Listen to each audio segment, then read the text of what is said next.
অভাগিনী কপৌ কবি অবনী মিলি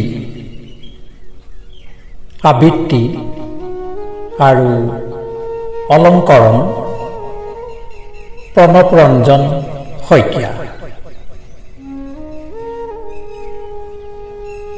আহি থাকে মোৰ ঘৰৰ বাৰান্দালৈ এজনী বৰ ধুনীয়া কপৌ চৰাই, এজনী বৰ ধুনীয়া কপৌ চৰাই।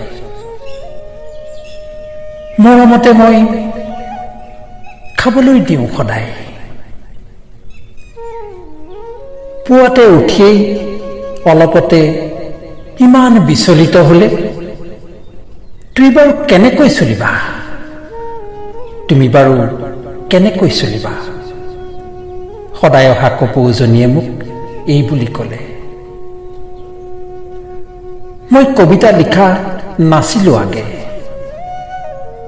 কপৌজনীয়ে মোক কবিতা লিখিবলৈ সাহস দিলে।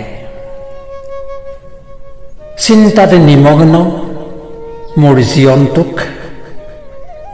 জীৱনটোক সাহসেৰে জীয়াই থাকিবলৈ শিকালে। মোৰ হাতত দিয়া খাদ্য খাবলৈ আহি কপৌজনীয়ে এদিন মোক নিজৰ কথা ক'লে। মই তোমাৰ মৰমতে আছো জীয়াই, তোমাক চাবলৈকে আহোঁ সদায়।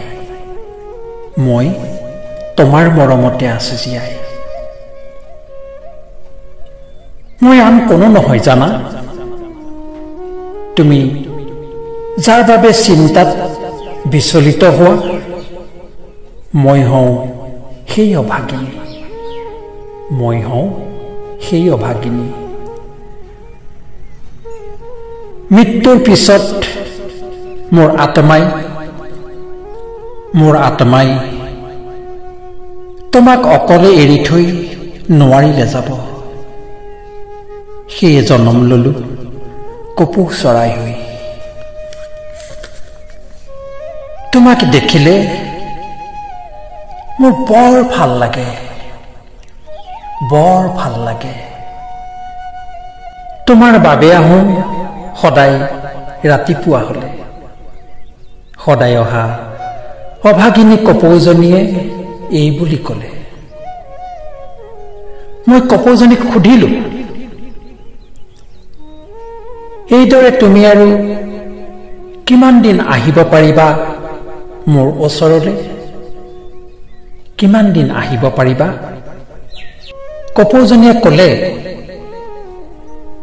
তোমাৰ মৃত্যুৰ দিনা যেতিয়া দেখিম তুমি অন্তিম যাত্ৰাৰ বাবে যাবলৈ ওলাইছা,